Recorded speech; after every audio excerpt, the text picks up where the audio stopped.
Welcome from TNT chemistry world.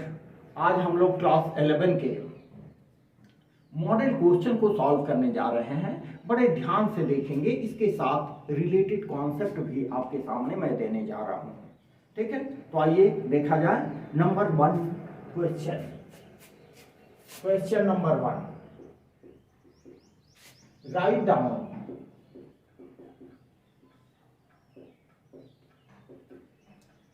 the Lewis structure of H2O। जल के Levi's structure को पूछा गया है, तो इसमें आप क्या करेंगे, इसको एक्सप्लेन करके हम बताते हैं। हाइड्रोजन का इलेक्ट्रॉनिक कॉन्फ़िगरेशन होता है 1s1, जबकि ऑक्सीजन का इलेक्ट्रॉनिक कॉन्फ़िगरेशन होता है 1s2, 2s2, 2p2। इसमें वैलेंस इलेक्ट्रॉन हुए, valence electron is equal to 2s2, 2p4, sorry valence electron is equal to 6। तो ऑक्सीजन को हम रिप्रेजेंट करेंगे इस तरह से, जबकि हाइड्रोजन को रिप्रेजेंट करेंगे इस तरह से, एक इलेक्ट्रॉन के साथ। समझने की सुविधा के लिए यहां हमने हाइड्रोजन के वैलेंस इलेक्ट्रॉन को क्रॉस से और ऑक्सीजन के वैलेंस इलेक्ट्रॉन को डॉट से रिप्रेजेंट किया है।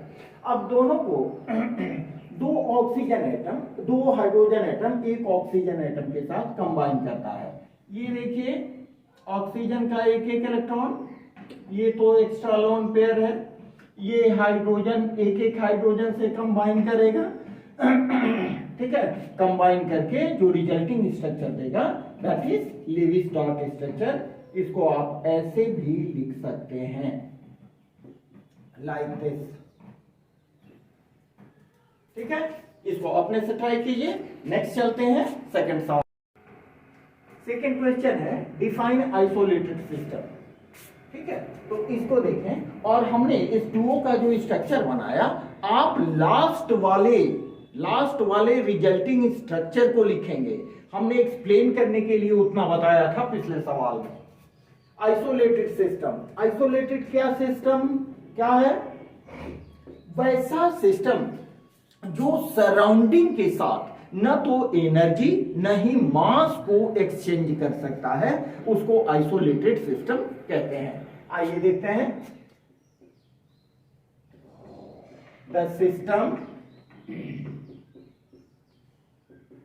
which can neither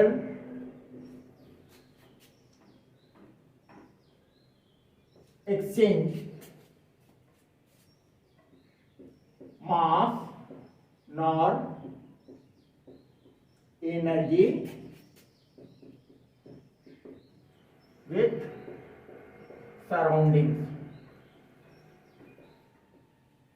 सराउंडिंग के साथ न तो मास न ही एनर्जी कम्युनिकेट कर सकता है, वैसे सिस्टम को हम आइसोलेटेड सिस्टम कहते हैं। इसका एग्जांपल है, जिसको आप अच्छी तरह से जानते हैं, थर्मस फ्लास्क।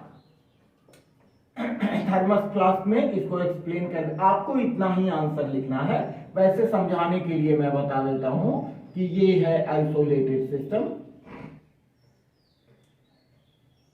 ठीक है, इससे न तो एनर्जी ही बाहर निकल सकती है,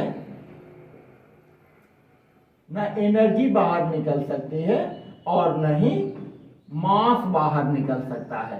दोनों बाहर नहीं निकल सकते हैं, न ही अंदर की ओर जा सकते हैं। वैसे सिस्टम को हम आइसोलेटेड सिस्टम कहते हैं।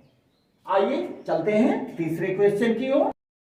तीसरा सवाल, पी ब्लॉक एलिमेंट की जनरल इलेक्ट्रॉनिक कॉन्फ़िगरेशन को लिखें। इसका होगा, आप बहुत सिंपल सा सवाल है, इसका क्या होगा? General electronic configuration NS2 Np126। It is the general electronic configuration of P block element. देखते हैं चौथे सवाल की ओर। चौथा सवाल क्या है?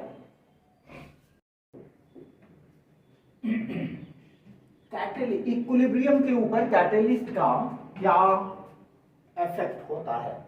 वैसे चैप्टर में इसका डिटेल डिस्कशन हमने किया है। हम केवल यहां क्वेश्चन का आंसर दे रहे हैं शॉर्ट में। इसमें लिखिए number 1 point, catalyst only helps to attain equilibrium. Catalyst केवल इक्विलिब्रियम प्राप्त करने में हेल्प करता है। एक्चुअली होता क्या है, इसको सेकंड पॉइंट में लिखिए। एक्चुअली कैटलिस्ट इनहेंसिव बढ़ाता है the rate of forward reaction and backward reaction to same extent. ये फॉरवर्ड और बैकवर्ड रिएक्शन को सेम प्रोपोर्शन में बढ़ाता है। इसके बाद कैटलिस्ट का कोई इफेक्ट इक्विलिब्रियम पर नहीं होता है।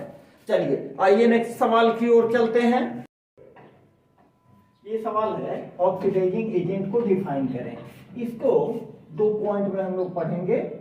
The first one is electrons acceptors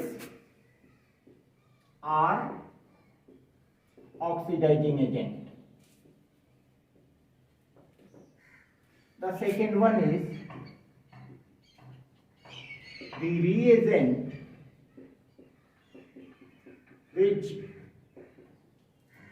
increases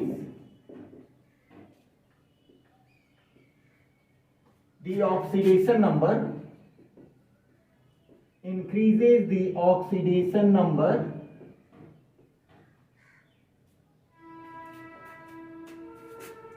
of an element in a given substance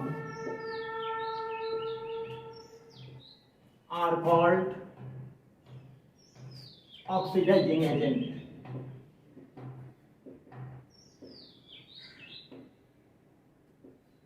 यहाँ ऑक्सीडाइजिंग एजेंट को 2 बेस पर डिफाइन किया गया है। एक तो जो इलेक्ट्रॉन एक्सेप्ट करते हैं अर्थात जिनका अपने आप में रिडक्शन हो रहा है वो ऑक्सीडाइजिंग एजेंट कहलाते हैं, और दूसरा जो दूसरे के ऑक्सीडेशन नंबर को बढ़ा देते हैं उनको ऑक्सीडाइजिंग एजेंट कहते हैं। इसमें कोई एग्जाम्पल नहीं दिया गया है इसलिए मैं भी नहीं दे रहा हूं। आते हैं अगले सवाल की ओर।